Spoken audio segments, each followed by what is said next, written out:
we'll just start with So I'm going to this be topic is discussing fracture-related infection the principles. topic of infected non-unions. You see a new term up there, which is now called fracture-related infection. So what we are going to be looking at is this whole terminology of superficial, deep, acute, chronic is kind of changed because this is a continuum of process. There is really nothing such as superficial, deep. It tends to go in various layers, and this therefore has been replaced by the term FRI or fracture related infection. And these are two links which I think are very useful for anybody who's interested in this. The first is a bunch of AO videos and webinar recordings in relation to the FRI. And the second is some publications which I will show you in a bit. So these are the four really useful papers, I think, found at that link which I told you. You can see the link over here, which I think anybody who's interested in infection, which all of us should be, should read.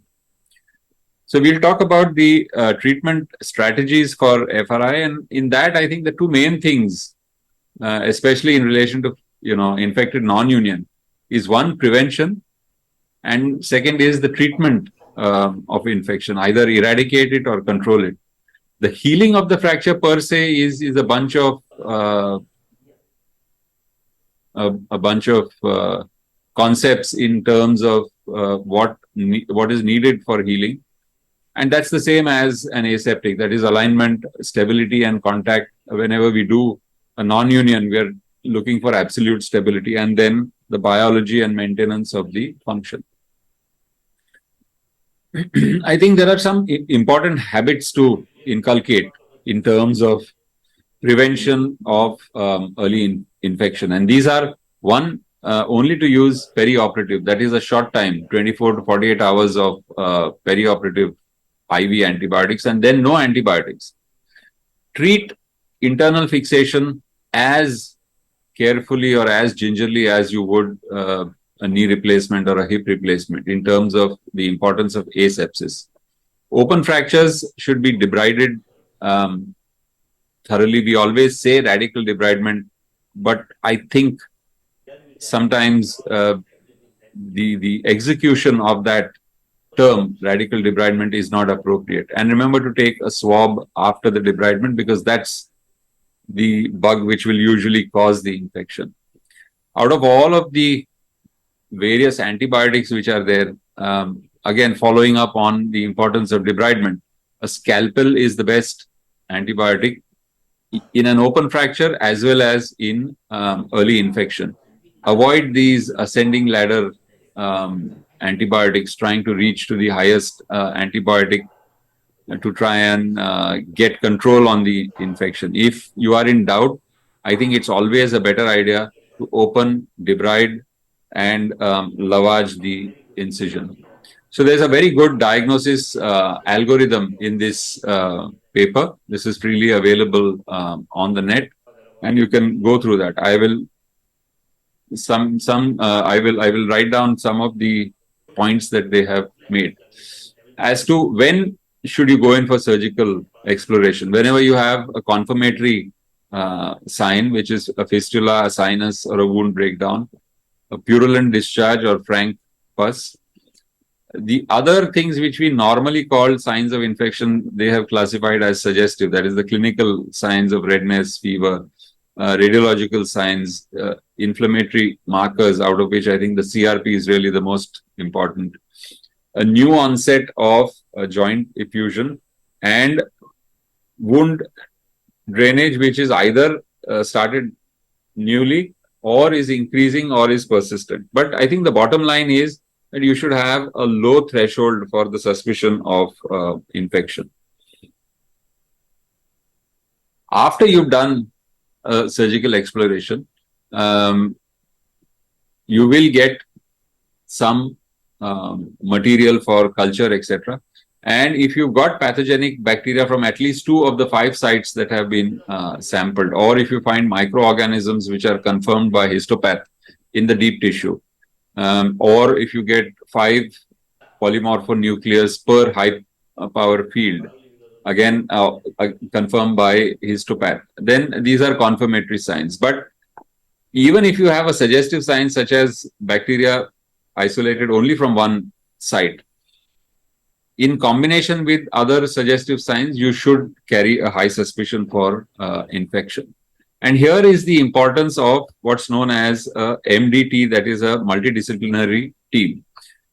For proper identification of the organism, you need the microbiologist on board, because today there are identification tests for identifying the organism as well as the resistance pattern beyond culture, which they are able to help us with. So this gives us the organisms as well as the resistance.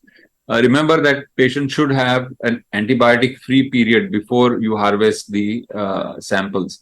4 to 5 tissue samples from different areas. And when you're doing that, again, if you are in consultation with the microbiologist or in cooperation with the microbiologist, you will ensure that you have enriched media available in the theater. One thing you should remember is the OT2 lab time. There's no point in getting a sample at 4 in the evening and then it reaches the lab next morning at 10 o'clock. These cultures should be plated as soon as possible. And we do have a lot of polymicrobial infections. Surface swabs are useless. Suppressive antibiotics, except in very specific cases and as advised by the infectious disease specialist, I think should not be done.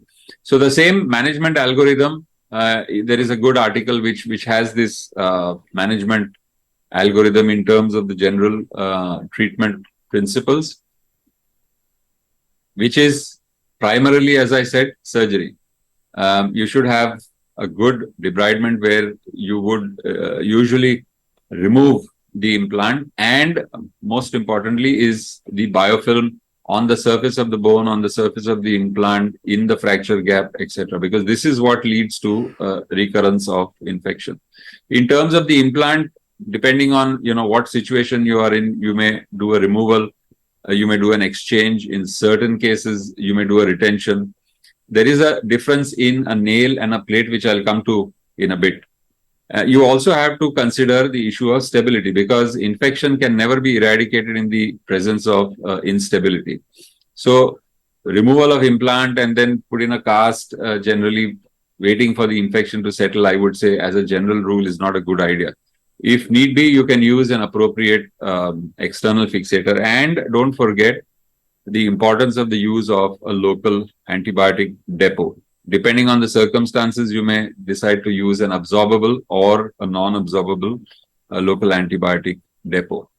So we don't treat cardiac failure in our patients. We send it to a cardiologist. Now, I think infection has become an important issue in itself, given all the bacteria that are present and the various resistance patterns. We don't know much today about the antibiotic interactions. What is the antibiotic availability in the musculoskeletal system? That's different from what you see in the Petri dishes. And we don't know enough about antibiotic resistance, and we should be very careful that we are not encouraging the formation of resistance. So I think for all of these reasons, getting the microbiologist and the infectious disease specialist on board is very, very important. And I think today all of us know that we can do telemedicine, Zoom consultations, etc. So even in smaller places, if we are in smaller places where an ID physician per se is not available, that can be done on a Zoom call kind of thing. Now the question is, should you retain the implant or not? If the fracture is healed, then yes, you can take out the implant and just then treat it as a case of osteomyelitis. If it's not healed and you can't retain the implant, then you may do an implant exchange. And if it's a difficult to treat, that is a resistant bacteria, then you may need to go for suppression with, again, as I said, the advice of the infectious disease specialist. If it's not a difficult to treat infection, then you should go for eradication. And if implant retention is advisable, then you may retain the implant and then go down the same path. But all of this also depends on other issues. Is the construct stable? What's the time interval? Since if you are opening it up in the first week after fixation and there is infection, then yes, you would kind of retain the implant. But if you're opening it up after a year, then probably there's no point in retaining the implant. Then you have to look at other things. What is the host physiology? What is the anatomical location? Some locations are not well treated with external fixators. Is the soft tissues good? And are you able to do a sufficient debridement? All of these are important things. Now, in general, you can do this either in a single stage or in two stages. In the single stage, you do a surgical treatment of the infection and a definitive stabilization of the non-union, either a plate or a nail, depending on what is required for that particular fracture, or especially in late presenting cases or where soft tissues are not very good, you do it in a two-stage, where you treat the infection surgically, do a temporary stabilization, either an antibiotic, nail, or an external fixator, review this at 4 to 6 weeks, confirm that the CRP, etc. is down, and then you can go ahead with a definitive stabilization. So in two-stage, especially if you have an unknown or resistant organism, then it's another reason to go in for a two-stage approach. Now, debridement, antibiotics, and implant retention, just like prosthetic joint infection, there is a role for DARE even in internal fixation. And one should know that there is a higher failure rate with a nail versus a plate. And the reason is, a plate is kind of available to us to debride, whereas most of the nail is inside, and the biofilm on the nail you are not able to take out if you retain it. The sooner it is done, it's better, and this is related to the age of the biofilm. The older the biofilm gets, the more resistant it is to, the antibiotics are not able to penetrate it that well. So less than 3 weeks, there is a 90% success. More than 10 weeks, it's only a 50% success. And again, as I said, you should think of local antibiotic depot, 6 to 12 weeks of antibiotics. Currently, the general consensus is 1 or 2 weeks intravenous, and then oral is as good as 6 weeks of IV antibiotics. When you don't do a DARE is when you have a late presentation, when you have poor local conditions, organisms are resistant, and there is a length discrepancy, in which in these cases bone transport or fixator related treatments are better. So in terms of principles, I would say clearance of the infection by debridement, isolating the organisms, and appropriate antibiotics, use of a local antibiotic depot. Then the same old principles of treating a non-union: alignment, stability, biology, and function. And those links which I've given earlier, I think they will give you a lot of information. The importance of a multidisciplinary team, I think, cannot be forgotten. I mean, I must emphasize the importance of a multidisciplinary team. DARE is possible. It's not that every infected non-union needs a fixator.